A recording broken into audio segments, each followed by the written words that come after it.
First of all, congratulations to all the first time moms. Basically मैं जो advice देना चाहूँगी इट इज़ रिलेटेड टू मैंने जो अपने 9 मंथ्स के एक्सपीरियंस में सीखा है प्रेगनेंसी में.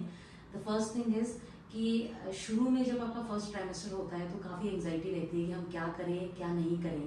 तो उस टाइम में आई थिंक कि सबसे मेन चीज़ जो हमें करनी चाहिए, in fact through out the pregnancy in all 3 trimester, कभी भी कोई चीज़ हो जिसमें डाउट हो या आपको कोई सेल्फ डाउट है या गिल्ट है कि हमें ऐसा करना चाहिए था या नहीं करना चाहिए था, तो always consult your gynaecologist. And जो भी आपने सपोज इन केस मैंने गर्भ संस्कार के सेशंस करे थे, तो जनरली जो हमारे गर्भ संस्कार में जो भी मैम हैं उनसे मैं कंसल्ट करती थी कि ये मैंने किया है या ये मैं कर रही हूँ, तो वेदर इट इज़ राइट और नॉट.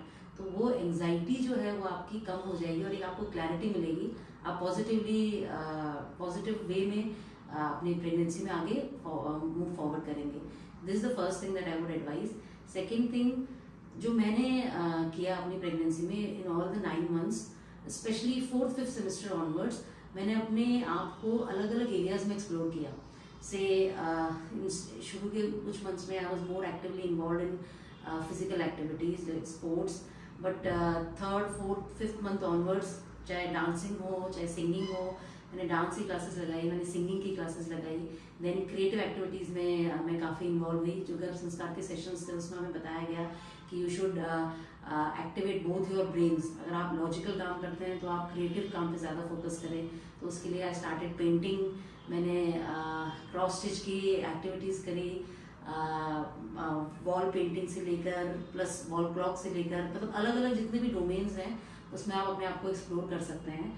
तो वो चीज़ करी. लेफ्ट हैंड से लिखना, राइट आई एम राइटी, तो लेफ्ट हैंड से भी मैंने लिखने की कोशिश करी ताकि दोनों ब्रेन एक्टिवेट हो. तो ये एक चीज़ है जिसने मेरे को हेल्प किया. एक तो कि मैं इससे प्रोडक्टिवली एंगेज रही अपनी प्रेगनेंसी में, और दूसरा मुझे लगा कि मैंने अपने आप को काफ़ी नए एरियाज में एक्सप्लोर किया. Perhaps this is going to positively benefit the baby also. तो वो एक चीज़ है जो मैं बोलूँगी कि सब लोगों को अपने खुद को during the time of pregnancy अपने आप को नए एरियाज में एक्सप्लोर करना चाहिए. This will help you also and as well as the baby also. And आप नई चीज़ सीखते हैं तो आपको एक कॉन्फिडेंस भी आता है. प्लस प्रेगनेंसी के टाइम में कई बार ऐसा होता है कि आप से if you have to take off from your office, then आपको किस तरह से टाइम मैनेज करना है. तो ये इस तरह की एक्टिविटीज़ बहुत हेल्प करती हैं जो कि बहुत अच्छे से हमें यहाँ सिखाई भी है. दूसरा जो मैं आपको सजेस्ट करूँगी कि जो लॉजिकल एक्टिविटीज़ जैसे ब्रेन गेम्स होते हैं, आई यूज टू मतलब जैसे अलग अलग तरह की ब्रेन की एक्टिविटीज़ होती हैं. जैसे यहाँ गर्भ संस्कार के सेशन में करते थे कि सारे लोग के कोई मेमोरी गेम्स हमें खिला रहे हैं या फिर हमें ब्रेन की एक्टिविटीज़ से रिलेटेड ब्रेन को स्टिमुलेट करने के लिए एक्टिविटीज़ करवा रहे हैं. तो एक कॉम्पिटिटिवनेस वाली स्पिरिट भी आती है उसमें कि सब बाकी लोग कर रहे हैं तो हम भी करें, और दूसरा ब्रेन भी स्टिमुलेट होता है. तो that also helps both the mother and the baby in getting engage productively. तीसरी चीज़ मुझे ऐसा लगता है कि जो भी सारी चीज़ें जो आपकी ख्वाहिशें हैं जो करनी चाहिए, whether it be maternity photoshoot और बेबी शावर या फिर इस तरह की चीज़ें जो हैं, या फिर आपको लाइक माइंडेड लोगों से मिलना है, या फिर आपको if you have to socialise with other person, तो वो चीज़ भी आपकी जो भी ख्वाहिशें हैं वो कर लेनी चाहिए. क्योंकि this is the best time जब आपके हर विशेस को फुलफिल किया जाएगा, आपके घर से भी, हस्बैंड से भी एंड मतलब फैमिली से भी.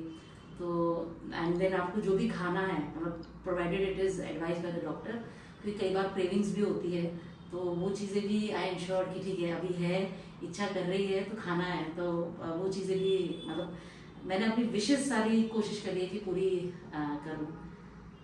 बाकी तो आई होप माई एक्सपीरियंस में help other moms also. Thank you.